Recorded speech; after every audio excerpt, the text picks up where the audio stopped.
Assalamualaikum warahmatullahi wabarakatuh. Suatu ketika malaikat Israel, malaikat yang bertugas mencabut nyawa, mendatangi seorang hamba mukmin karena telah tiba saat ajalnya. Hamba mukmin tersebut sangat baik keimanannya dan memiliki amalan istiqamah.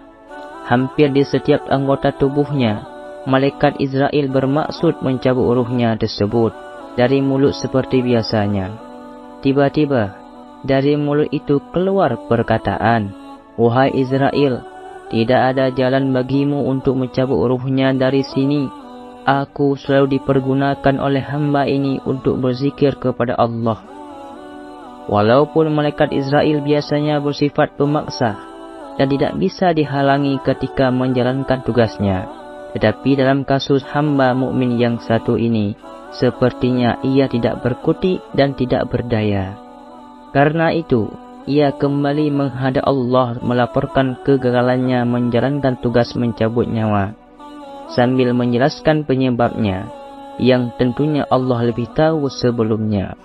Allah Subhanahu wa Ta'ala hanya berfirman kepada Israel, "Cabutlah nyawanya dari arah yang lain."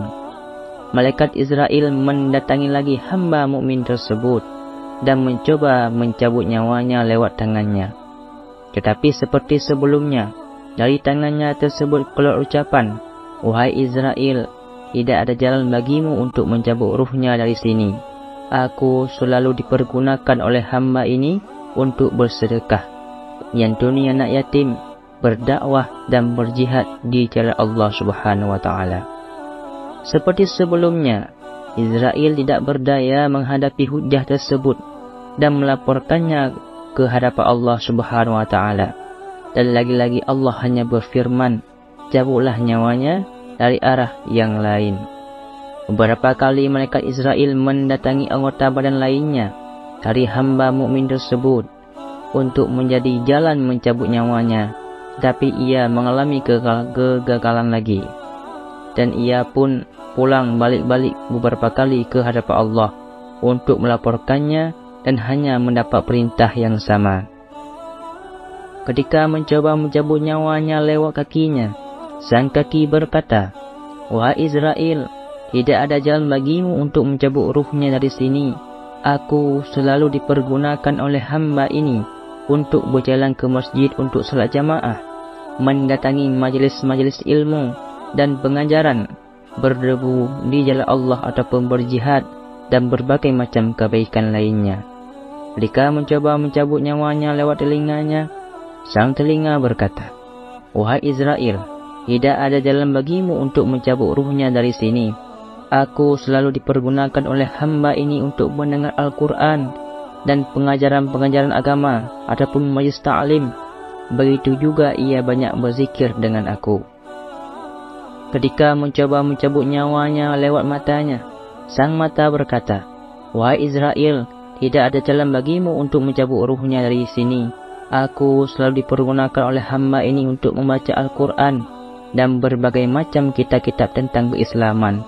Begitu juga ia telah banyak melihat tanda-tanda kekuasaan Allah dengan diriku sehingga makin memantapkan keimanannya." Begitulah setelah berbagai macam jalan dicoba dan malaikat Israel mengalami kegagalan karena hujah anggota tubuhnya tersebut. Dengan amalan istiqamah yang dilakukan sang hamba, ia melapor kepada Allah, "Wahai Tuhanku, aku telah dikalahkan, aku telah dilumpuhkan dengan hujah alasan-alasan dari anggota tubuh hamba-Mu yang beriman itu. Lalu bagaimana aku harus mencabut nyawanya?"